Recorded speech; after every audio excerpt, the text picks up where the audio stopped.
ನೋಡ್ರೆ ಇವತ್ತು ತ್ರಿಪುರ ನಮ್ಮನೆಗೆ ಬರ್ತಾ ಇದ್ದಾಳೆ. ಅವಳಿಗೆ ಯಾವ ತೊಂದರೆನೂ ಆಗಬಾರ್ದು, ಬೇಜಾರಾಗೋ ಒಂದು ಮಾತು ಆಡಬಾರ್ದು, ಸರಿನಾ? ಓಕೆ. ನೆನ್ಪಿರ್ಲಿ. ಬೀಗರು ಬಂದ್ರು ಅನ್ಸುತ್ತೆ, ನೀವು ಆರತಿ ರೆಡಿ ಮಾಡ್ಕೊಳ್ಳಿ. ಮಂಗಳ,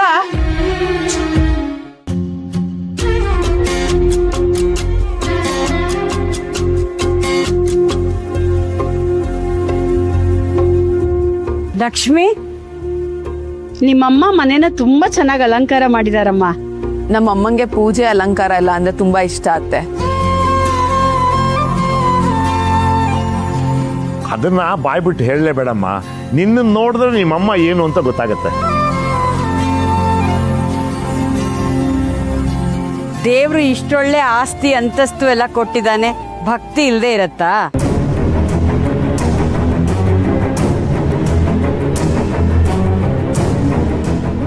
ಆದ್ರೂ ನಮ್ ಪುಣ್ಯ ಇಷ್ಟೊಳ್ಳೆ ಮನೆಯವರು, ಇಷ್ಟು ಶ್ರೀಮಂತರು ನಮಗ್ ಸಿಕ್ಕಿರೋದು.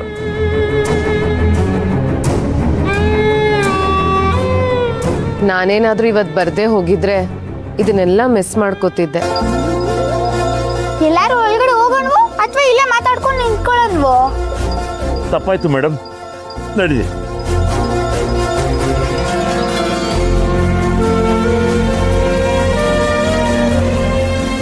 ಕತ್ತುದ್ದ ಮಾಡಿ ಹುಡ್ಕಕ್ ಹೋಗ್ಬೇಡ, ಇನ್ನು ಉದ್ದಾಗ ಹೋಗ್ಬಿಡ್ತೀಯ. ಸಾಕು ಸುಮ್ಮನೆ. ಬನ್ನಿ ಬನ್ನಿ, ನೀವು ಬಂದಿದ್ದು ತುಂಬ ಸಂತೋಷ ಆಯಿತು.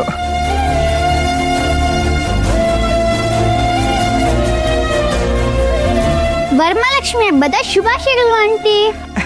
ನಿನ್ಗೂ ಅಷ್ಟೇ ಬಂಗಾರಿ.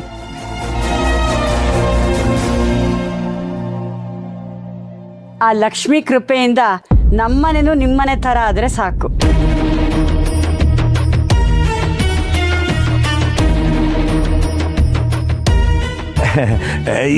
ಇದೇನಿದು, ಬಾಗ್ಲಲ್ಲೇ ನಿಲ್ಲಿಸ್ಬಿಡ್ತೀರೋ ಅಥವಾ ಮನೆ ಒಳಗೂ ಕರೀತೀರೋ? ಹೊಸ ಜೋಡಿಗೆ ಇದು ಮೊದಲನೇ ಹಬ್ಬ, ಆರತಿ ಮಾಡಿ ಕರ್ಕೊಳ್ಳೋಣ ಅಂತ ಅಣ್ಣ. ನಿಖಿಲ, 100 ಕಾಲ ಬಾಳ್ಬೇಕು, ಹಾಗೆ ಅದಕ್ಕೆ ಏನೇನು ಬೇಕೋ ಎಲ್ಲ ಮಾಡಿ.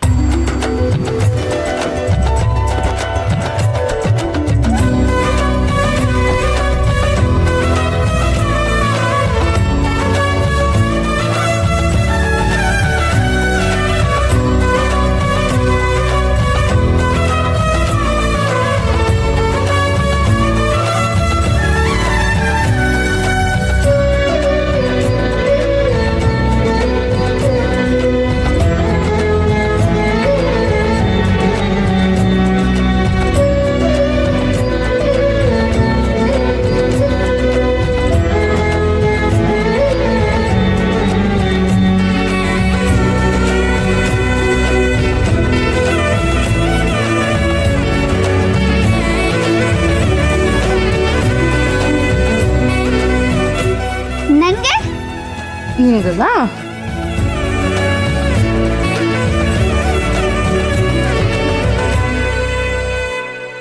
ಬನ್ನಿ ಬನ್ನಿ.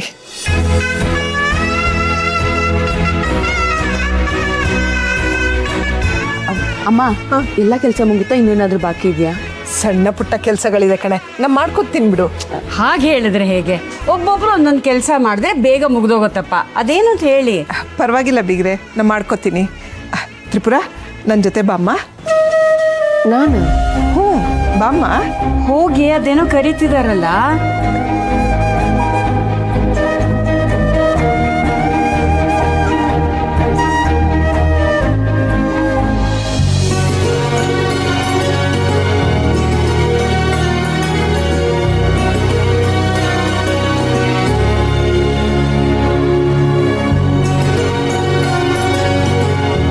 ತಗೋಮ್ಮ. ಅಯ್ಯೋ, ಇದೆಲ್ಲ ಯಾಕೆ ಆಂಟಿ? ಹೆಣ್ಮಕ್ಳು ಹಬ್ಬ ಅಂತಂದರೆ ಇಷ್ಟು ಮಾಡದೇ ಇದ್ರೆ ಹೇಗಮ್ಮ? ನಿನಗೆ ಅಂತ ತಂದಿದ್ದೀನಿ ನೋಡು, ನಿಂಗೆ ಇಷ್ಟ ಆಗತ್ತಾ ಅಂತ.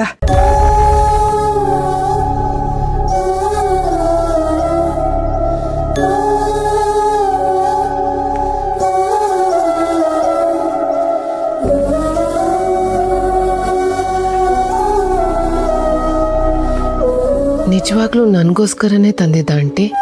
ಹೌದಮ್ಮ, ನಾನೇ ಸೆಲೆಕ್ಟ್ ಮಾಡಿದ್ದು. ನಿಂಗೆ ಇಷ್ಟ ಆಗುತ್ತೋ ಇಲ್ವೋ, ನಿಂಗೆ ಯಾವ ಕಲರ್ ಇಷ್ಟ ನಂಗೆ ಏನೂ ಗೊತ್ತಿರಲಿಲ್ಲ.